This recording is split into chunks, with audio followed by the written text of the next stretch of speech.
Maintenant, on va partir Anna, avec la page histoire avec vous, Marc Menant. Nous allons nous replonger sur ce qu'on a appelé la crise des missiles en 1962.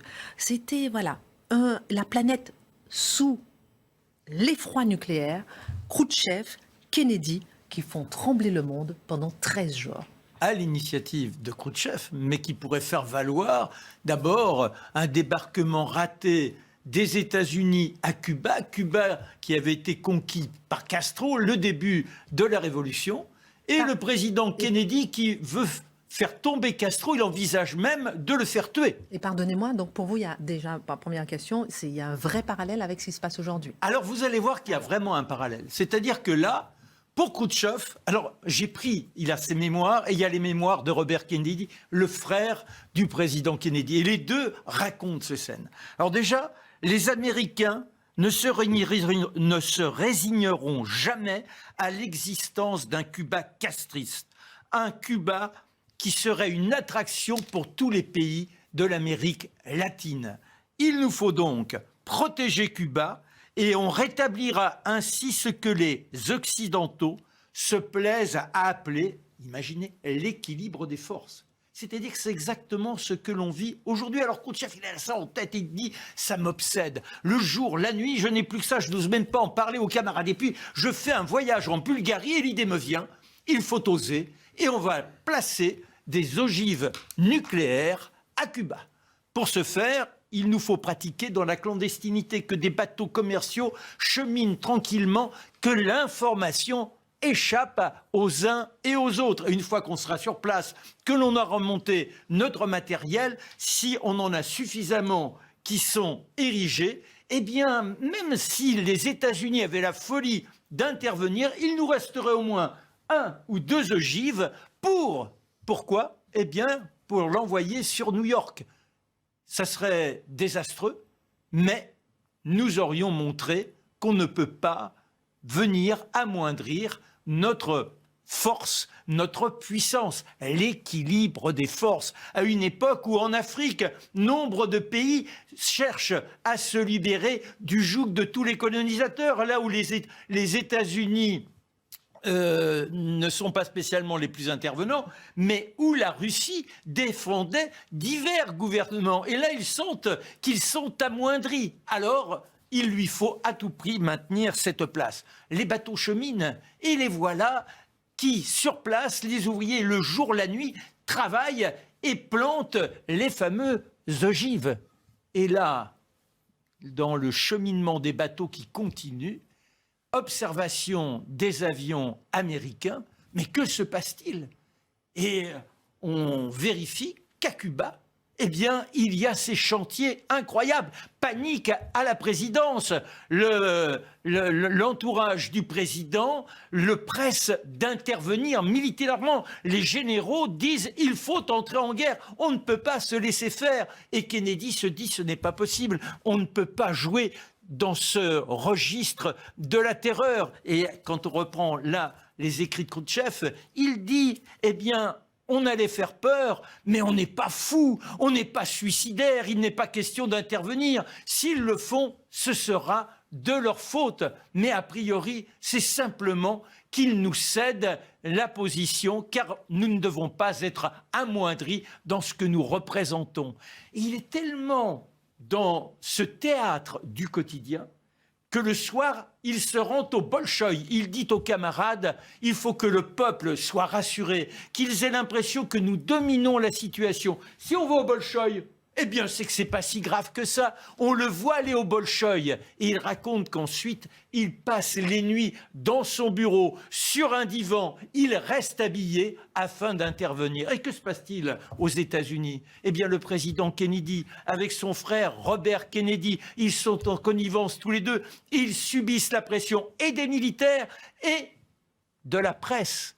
D'ailleurs, Khrouchtchev dit, il joue le feu, l'huile sur le feu. Et Kennedy dit « il faut éviter tout cela », mais malheureusement, vous ne contrôlez pas la presse. Donc il y a une sorte de terreur qui s'établit, d'autant plus que l'on apprend qu'il y a un sous-marin soviétique qui approche du côté de Cuba. Alors là, Kennedy prend la décision, l'ultimatum.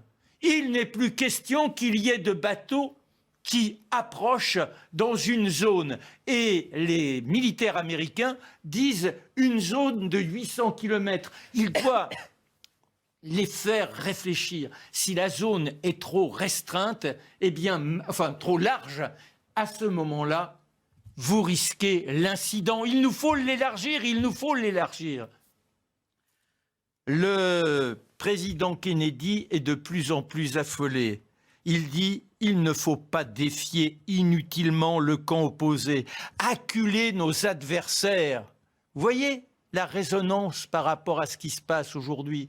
Et le fameux sous-marin, il faut envoyer un porte-avions, l'Essex, avec ordre de prendre contact par sonar et lui demander d'immerger. Et les navires qui continuent d'avancer, eh bien que fait-on par rapport à eux? Leur lancer l'ultimatum.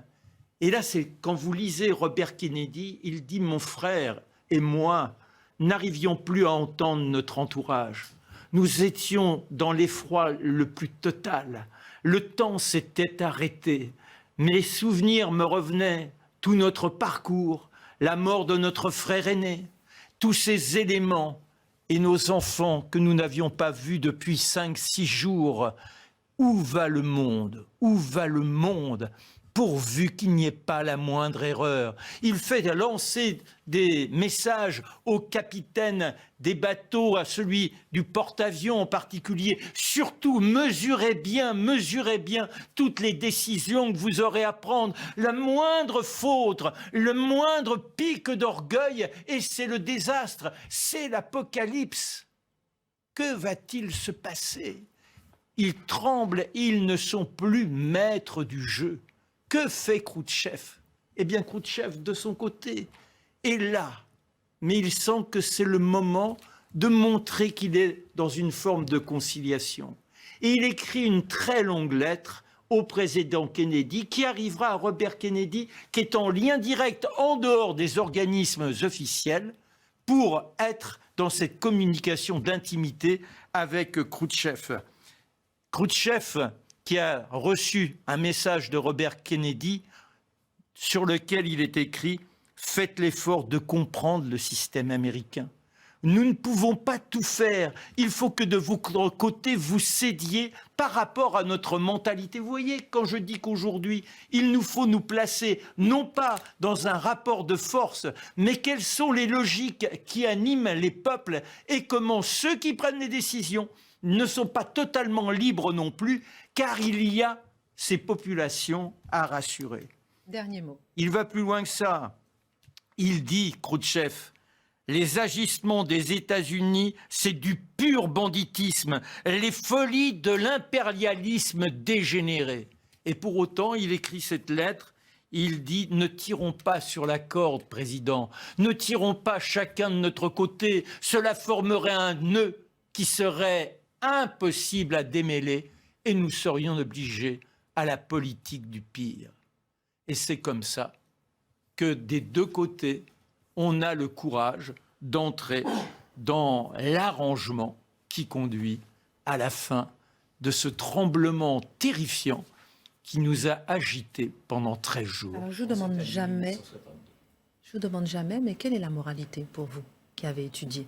Eh bien, la moralité, c'est de reprendre ça, ne pas défier inutilement le camp opposé, acculer nos adversaires, qu'il y ait toujours une porte de sortie, qu'il y ait toujours donc la vision de l'autre, que ce soit injuste son attitude ou pas, c'est pas là le problème, c'est comment éviter le pire. Tout le monde doit céder, concéder un petit quelque chose. Merci beaucoup, mon cher Marc. J'avais envie qu'on parle justement à propos de ne pas défier l'adversaire, de cette question de l'entrée de l'Union européenne, de la Moldavie, de la Géorgie et de l'Ukraine. Mais on gardera ça pour une autre fois, si vous voulez bien, pour qu'on puisse avoir le temps de parler de notre dernière chronique. Merci de nous avoir fait revivre 1962.